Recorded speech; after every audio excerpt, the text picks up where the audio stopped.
The school auditorium buzzed with excited parents holding phones and cameras.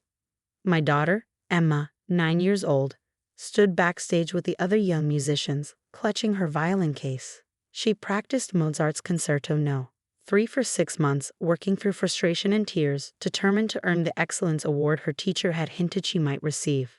I'd saved a seat in the third row for my mother. She promised to come. Emma had called her personally 3 days ago, her voice bright with excitement. "Grandma, I'm getting an award. Will you come watch me play?" Mom had said yes. Of course, she'd come. She wouldn't miss it.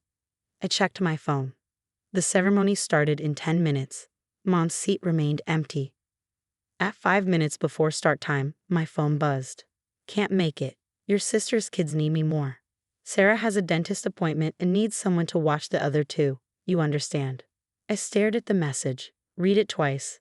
My sister Sarah lived 20 minutes away from Mom. Sarah's 3 kids, ages 5, 7, and 10, were healthy, rambunctious, and constantly needed supervision because Sarah and her husband both worked demanding jobs. Emma's ceremony had been planned weeks ago. Mom had confirmed twice. I looked at the empty seat. Then I texted back, "Understood." The lights dimmed. Parents settled into their seats. Emma walked onto the stage with her violin, scanning the audience. I saw her eyes find me, then drift to the empty seat beside me. Her smile faltered for just a second before she straightened her shoulders and took her position. She played beautifully. Every note clear, every phrase musical. When the conductor announced her Excellence Award, she walked to the front with quiet dignity, accepted the certificate, and bowed to thunderous applause. I clapped until my hands hurt, making enough noise for 2 people. After the ceremony, Emma found me in the lobby. "Did Grandma get lost?" she asked softly. "Is that why her seat was empty?" "She couldn't make it, sweetheart. She had to help Aunt Sarah." Emma nodded, her eyes dropping to the certificate in her hands. "Okay. She'll want to hear about it later though, right?" "I'm sure she will," I lied, hugging her tight. We went for ice cream to celebrate. Emma was quieter than usual, occasionally glancing at her phone as if expecting a congratulations text that never came. That night, after Emma went to bed, I sat in my home office and opened my laptop. I pulled up my banking app and stared at the automatic payments I'd been making for 4 years, ever since Dad died and Mom claimed she couldn't manage on her fixed income. Electric bill, $135 monthly, I'd been paying it. Water and sewage, $80 monthly, I'd been paying it. Internet and cable, $160 monthly, I'd been paying it because Mom needed to stay connected. Natural gas, $90 monthly in winter, $40 in summer, I'd been paying it. Trash service, $45 monthly, I'd been paying it. Home security system, $55 monthly, I'd been paying it. $505 every single month for 48 months, $24,240. I had the spreadsheet, every payment documented. Mom had her Social Security and Dad's pension, enough to cover her mortgage, food, and car, but she'd convinced me the utilities were too much on her fixed income. So I'd quietly taken them over, setting up automatic payments from my account to her service providers. She never thanked me, never acknowledged it. Just lived in her comfortable home with electricity, running water, internet, and climate control, treating it like her natural right. And tonight she'd chosen to babysit my sister's kids, for the 3rd time this week, instead of watching her granddaughter receive an academic award. I opened each utility account. One by one, I canceled the automatic payments. I sent emails to each company requesting they transfer billing back to the account holder of record, my mother. I documented everything with screenshots and confirmation numbers. Then I drafted a letter explaining that I was terminating financial support effective immediately, and saved copies in 3 different locations. The next morning, I took Emma to school. She was still quiet, still checking her phone. Still no message from Grandma. "Mom," Emma asked as I pulled up to the drop-off line, "does Grandma like Aunt Sarah's kids more than me?" My hands tightened on the steering wheel. "What makes you ask that? She's always at their house. She goes to all their stuff. She talks about them at Christmas. But she forgot my ceremony." "She didn't forget, honey. She chose something else." Emma nodded slowly, processing this. "Because they're more important."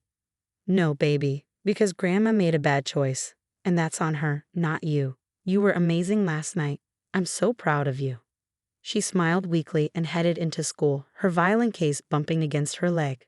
I didn't hear from Mom that day, or the next. On day 3, my phone started ringing at 7 in the morning. Mom's name flashed on the screen. I let it go to voicemail. She called again immediately, and again. By noon, I had 11 missed calls and a dozen text messages, escalating from confused to frantic. The electric company says my payment didn't go through. Why is my internet not working? The water company left a shoot-off notice on my door. There must be some mistake. Call me back. Something is wrong with all my utilities. I answered that evening. Her voice was high and stressed. I don't understand what's happening, she said without greeting. The electric company called me about an overdue balance. They said the automatic payment was canceled. Then the internet company said the same thing. Now I have shoot-off notices from the water company and the gas company. Did someone steal my identity? No one stole your identity, Mom. I canceled the payments. Silence. Then, what payments? The utility payments I've been making for 4 years. The electric, water, internet, gas, trash service, and security system. All of it. I've been paying $505 a month for 48 months. That's $24,240. You? What? I don't understand. Those are my bills. They come to my house. Bills I've been paying while you've had time to babysit Sarah's kids 3 times a week, attend all their school events, and skip your other granddaughter's award ceremony. That was one time. Sarah needed help. Sarah always needs help, and you always provide it. You spent 6 hours last Tuesday watching her kids, 4 hours on Thursday, all day Saturday.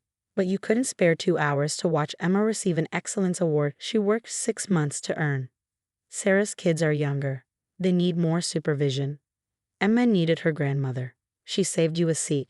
She looked for you in the audience. She asked me if you'd gotten lost. Mom's voice shifted, defensive now. I said I was sorry. I texted you. You didn't say you were sorry. You said Sarah's kids needed you more. And you texted me as the ceremony was starting. No apology. No explanation to Emma. Just a message saying her cousins were more important. I didn't say that. You did. I still have the text. And you know what, Mom? You were right. Sarah's kids do need you more. So you should focus on them. Because I'm done subsidizing your ability to play favorites. This is insane. You can't just stop paying my utilities. They're your utilities. In your name. At your house. You have the money to pay them. You have Dad's pension and Social Security. The only reason I took them over was because you said you couldn't afford them. But clearly you can afford them. You've just been letting me pay while you spend your money on other things. I'm on a fixed income. So am I, Mom. I have a mortgage, a child to raise, and a job. And I've been paying an extra $500 a month for your comfort while you treat my daughter like she doesn't matter. That ends now. The electric company wants $415 to restore service. $415. That's 3 months of backed up payments plus fees. I don't have that kind of money just sitting around. Then I suggest you call Sarah. Maybe she can help. Her kids need you more after all. I hung up. The calls didn't stop. Mom tried 12 more times that evening. I blocked her number temporarily, just to have peace while I made dinner with Emma.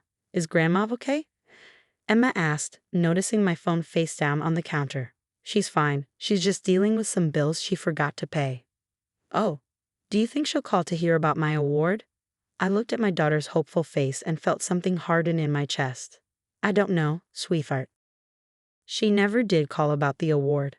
On day 4, my sister Sarah called. What did you do to Mom? She's freaking out. She says you cut off all her utilities. I stopped paying her bills. She can pay them herself. You were paying her bills? Since when? 4 years.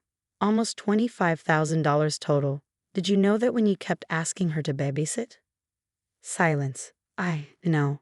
I thought she was just home anyway. She always said yes. Because I was paying her utilities, giving her financial breathing room. Now I'm not. She has the money to cover them, Sarah. She just has to actually pay them instead of spending it on other things. But she doesn't have power. How is she supposed to live without electricity? The same way she'd live if I'd never started paying in the first place. She has Social Security and a pension. She can afford her utilities. She just has to prioritize them. This is because she missed Emma's ceremony, isn't it? This is because she chose to miss Emma's ceremony after confirming twice she'd be there. Because Emma looked for her in the audience and saw an empty seat. Because she texted me, not Emma, to say your kids needed her more. This isn't about one event, Sarah. It's about years of watching Mom prioritize your family while taking my financial support for granted. So you're punishing her because you're jealous? I'm stopping enabling her. There's a difference. If she wants to spend all her time and energy on your kids, that's her choice. But she can do it on her own dime, not mine. Sarah hung up on me. Day 6, Mom showed up at my house. She looked exhausted. Her hair wasn't styled, and she wore the same clothes I'd seen her in 2 days before. I paid the reconnection fees, she said before I could speak. $870 total for everything. Do you know how much that hurt my savings? No, but I know how much $24,000 hurt mine. I didn't ask you to pay my utilities. You told me you couldn't afford them. You said you were struggling. So I helped for 4 years. And you never once said thank you. You just kept taking and taking while spending your time and attention on Sarah's kids. So this is about favoritism? You're upset because I spend time with Sarah's children? I'm upset because you abandoned Emma during one of the most important moments of her young life. She worked for 6 months for that award, Mom, 6 months of practice, frustration, and determination. And you couldn't give her 2 hours, but you can give Sarah 6 hours a week, every single week. Sarah needs help. She works full-time. So do I. But I've never asked you to babysit Emma. Do you know why? Because you've made it clear where your priorities are. So I stopped asking. I handled everything myself, including your utility bills, while you played Grandmother of the Year to Sarah's kids.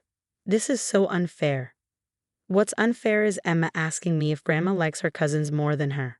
What's unfair is explaining to a 9-year-old why her grandmother chose to babysit instead of watching her perform. What's unfair is me paying your bills for 4 years while you treat my child like an afterthought. Mom's eyes filled with tears. I said I was sorry. No, you didn't. Not to Emma, not to me. You sent a text saying Sarah's kids needed you more, and you've never acknowledged how that felt. You just expect everything to go back to normal, but it won't. I'm done paying your bills. I'm done making excuses for why you're not available for Emma. I'm done pretending this is okay. So that's it? You're cutting me off completely? I'm cutting off financial support. If you want a relationship with Emma, you're welcome to build one, but it has to be real. Not texts saying you'll come and then bailing. Not promises you don't keep. And definitely not comparisons about which grandchildren need you more. She left without another word. A week later, Emma asked if she could call Grandma to tell her about her next violin competition.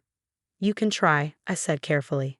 Emma called, Mom answered. They talked for 11 minutes. I heard Emma's side of the conversation, excited, hopeful, explaining about the competition next month. Mom apparently said she'd try to come. After Emma hung up, I knelt down to her level.